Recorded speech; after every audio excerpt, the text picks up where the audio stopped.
Breaking news చూస్తున్నాం. హైదరాబాద్ నాంపల్లిలో మరో అగ్ని ప్రమాదం జరిగింది. ఎఫ్ఎస్ఎల్ కార్యాలయంలో మంటలు ఒక్కసారిగా చెలరేగాయి. సమాచారం తెలుసుకున్న ఫైర్ సిబ్బంది అక్కడికి చేరుకొని మంటలను అదుపు చేశారు.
హైదరాబాద్ నాంపల్లిలో మరో అగ్ని ప్రమాదం జరిగింది.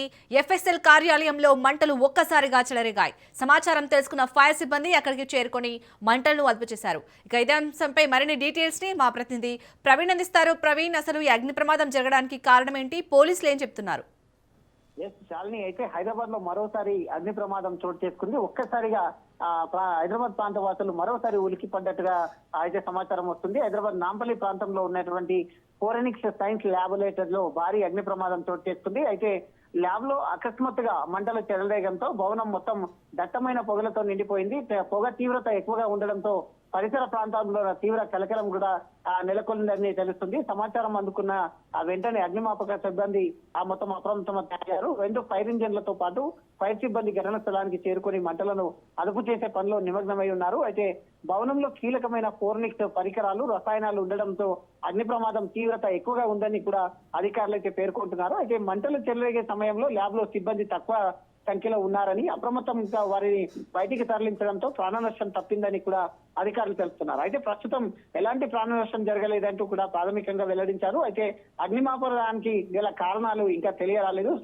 షార్ట్ సర్క్యూట్ లేదా రసాయనాల కారణంగానే మంటలు చెలరేగి ఉండొచ్చు అని అనుమానాలు వ్యక్తం చేస్తున్నారు. అయితే మంటలు పూర్తిగా అదుపులోకి వచ్చిన తర్వాతనే ఆ నష్టం ఎంత జరిగింది అనే విషయం పైన స్పష్టత అయితే రానున్నట్టుగా తెలుస్తుంది. గతంలో కూడా హైదరాబాద్ లో పలు చోట్ల అయితే అగ్ని ప్రమాదాలు కూడా చోటు చేసుకున్న నేపథ్యంలో ఈ ఘటన మరోసారి భద్రతా ప్రమాణాల పైన ప్రశ్నలు లేవనెత్తుతుంది. అయితే సంఘటనకు సంబంధించి అధికారులు పూర్తి స్థాయిలో విచారణ చేపట్టినట్లుగా కూడా తెలుస్తుంది. కాబట్టి గతంలో చూసుకునే కనుక ఫర్నిచర్ షాప్ లో నాంపల్లికి కూతబెట్టి దూరంలో ఉండేటటువంటి ఫర్నిచర్ షాప్ లో కూడా అయితే ఇదే విధమైన అగ్ని ప్రమాదం సంభవించింది. అందులో 5 మంది కూడా చనిపోవడం చూసాము. గతంలో కూడా ఇదే తరహాలో అయితే హైదరాబాద్ నాంపల్లిలో అగ్ని ప్రమాదం చోటు చేసుకుంది. అక్కడ కూడా 5 మంది చనిపోవడం జరిగింది. అయితే ఈ విధంగా వరుసగా అగ్ని ప్రమాదాలతో హైదరాబాద్ ప్రాంత వాసులు కూడా ఒక్కసారిగా భయభ్రాంతులకు గురవుతున్నారు. అయితే భద్రతా ప్రమాణాలు పాటించలేదంటూ కూడా ఏదైతే ఫర్నిచర్ షాప్ లో మొత్తం తొలిగా కూడా అక్కడ సిబ్బంది, అగ్నిమాపక సిబ్బందితో పాటు పోలీస్ అధికారులతో పాటు హైదరాబాద్ సిబ్బంది కూడా ఆ భద్రతా ప్రమాణాలన్నీ పాటించినటువంటి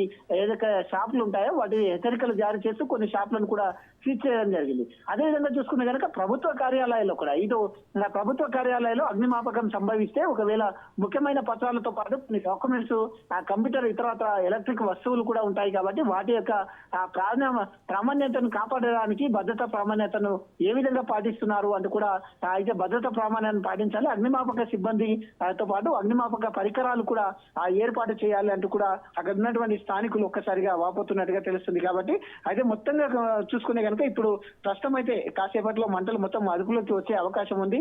ఎవరికి ప్రాణనష్టం లేకున్నా కానీ దీనికి సంబంధించి ఏ విధంగా షార్ట్ సర్క్యూటే కారణమా లేదంటే దాంట్లో ఉండేటటువంటి రసాయనాల తీవ్రత వలన ఎండాకాలం కూడా వస్తుంది కాబట్టి ఇటువంటి వాటిపైన కెమికల్స్ కంపెనీస్ కానీ ఇటువంటి వాటిపైన కూడా ఇంకా దృష్టి సారించాలి అంటూ కూడా చెప్తూ ఉన్నారు. ఎండాకాలం సమయంలో తీవ్రంగా అగ్నిమాపకాలు సంభవించే అవకాశాలు ఉంటాయి కాబట్టి ముందు జాగ్రత్తగా అధికారులు అప్రమత్తం అయ్యే అవసరం కూడా ఉంటుందంటూ కూడా స్థానికుల నుండి వస్తున్నటువంటి సమాచారం. అలాగే ప్రవీణ్, ప్రస్తుతం పూర్తిగా మంటలు ఎప్పుడు అదుపులోకి వచ్చే అవకాశం ఉంది? అక్కడ ఉన్న అగ్నిమాపక సిబ్బంది ఏం చెప్తున్నారు ఈ ఘటనకు సంబంధించి? ఎస్, అయితే ఆల్మోస్ట్ ఇంకొక 10-15 నిమిషాల్లో మొత్తం ఆల్మోస్ట్ గా ఈ యొక్క మంటలు అదుపులోకి వచ్చే అవకాశం ఉన్నట్టుగా కూడా అగ్నిమాపక సిబ్బంది చెప్తున్నారు. కానీ ఈ యొక్క ప్రమాదం సంభవించే సమయంలో అక్కడ ఎవరూ లేకపోవడం, ఉన్న కొంతమంది సిబ్బంది ఆ యొక్క అగ్ని ప్రమాదం జరిగిన వెంటనే హుటాహుటిగా బయటికి రావడం చేత అందరూ ఊపిరి పీల్చుకున్నారు. ఎలాంటి ప్రాణ నష్టం అయితే జరగలేదు. కానీ మొత్తంగా ఆ మంటలన్నీ అదుపులోకి వచ్చిన తర్వాతనే అది షార్ట్ సర్క్యూటే కారణమా లేదంటే ఇతర ఏదైనా రసాయనాలతో ఆ విధంగా ఉందా అనేది, అంటే ఫోరెనిక్స్ ల్యాబ్ కాబట్టి అక్కడ ఉండేటువంటి రసాయనాలతో పాటు ఆ యొక్క వేడిమి వల్ల అయితే ఎండ తీవ్రత కూడా పెరుగుతుంది కాబట్టి వేడిమి వల్ల అయితే చర్యకు గురై రసాయన చర్యకు గురై ఏదైనా అగ్ని ప్రమాదం సంభవించిందా అనే కోణం లోపల ఇంకా దర్యాప్తు కొనసాగుతుంది. ఇంకొక 15 నుండి 20 నిమిషాల లోపల మొత్తం తొలగా కూడా అదుపులోకి వస్తుందంటూ కూడా పోలీసులు చెప్తున్నటువంటి సమాచారం తెలుస్తుంది. Right, thank you Praveen.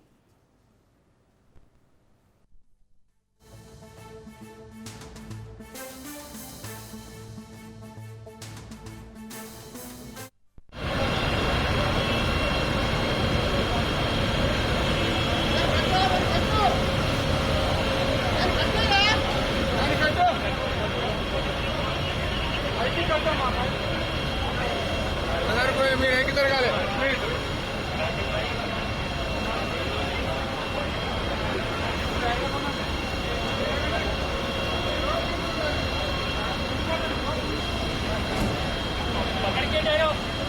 పట్టుకోండి.